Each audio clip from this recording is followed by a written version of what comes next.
In the given diagram, blue figure is the image of pink figure. அப்போ blue figure என்னன்னு பாத்தீங்கன்னா, this we call it as pre-image. இதுதான் image. இப்ப நமக்கு என்ன கொடுத்திருக்காங்க அப்படின்னு பார்த்தோம்னா, choose an angle or vertex from the pre-image and name its image. So இது பாத்தீங்கன்னா கஷ்டமா இருக்கிற மாதிரி இருக்கும், ஒண்ணுமே இல்ல. இப்ப நமக்கு L dash இதுன்றது image, Lன்றது என்னது pre-image. இப்ப நம்ம என்ன பண்ணணும் அப்படின்னு பார்த்தோம்னா, this is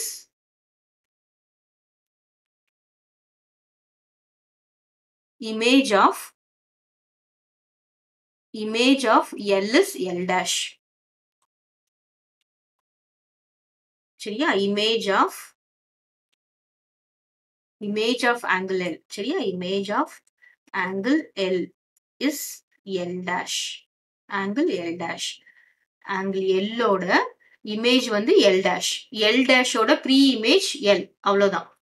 So இதே மாதிரி நம்ம 4 ஆங்கிளுக்கும் எழுதினோம்னா முடிஞ்சது. அதே மாதிரி image of Lக்கு அப்புறம் என்ன இருக்கு? M. image of angle M is angle M dash. Next image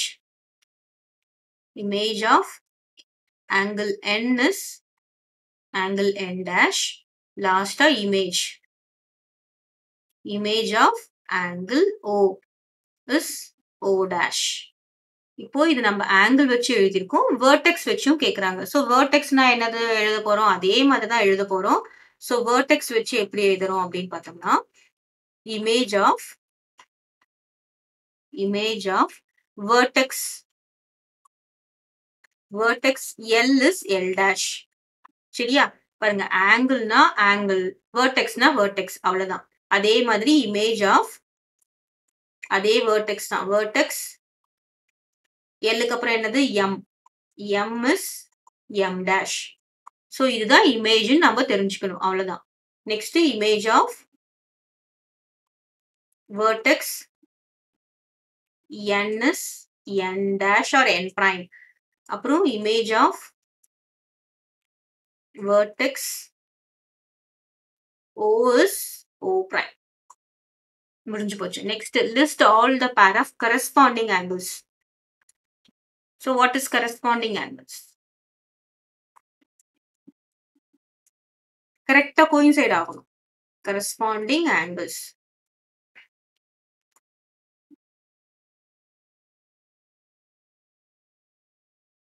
corresponding angles கேட்கல, corresponding sides கேட்டிருக்காங்க.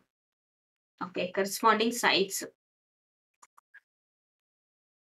Second one. இப்போ corresponding side பாத்தீங்கன்னா L dash M dash ஓட corresponding side LM. சரியா?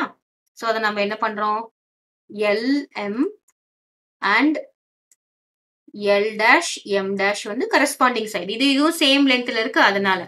Next M dash N dash க்கு என்ன corresponding side பாத்தீங்கன்னா MN.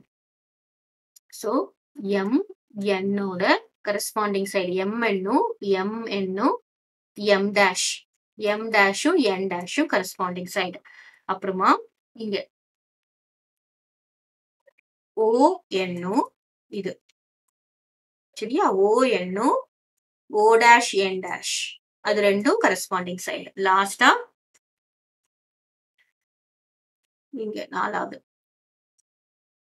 OL O dash L dashும் corresponding side. சரியா? Equal side. இது வந்து ரொட்டேட் ஆயிருக்கு, அவ்வளவுதான். ரொட்டேட் ஆகும்போது நமக்கு அந்த பொசிஷன் ஆஃப் த சைடு தான் சேஞ்ச் ஆயிருக்கே தவிர சைடே சேஞ்ச் ஆகல.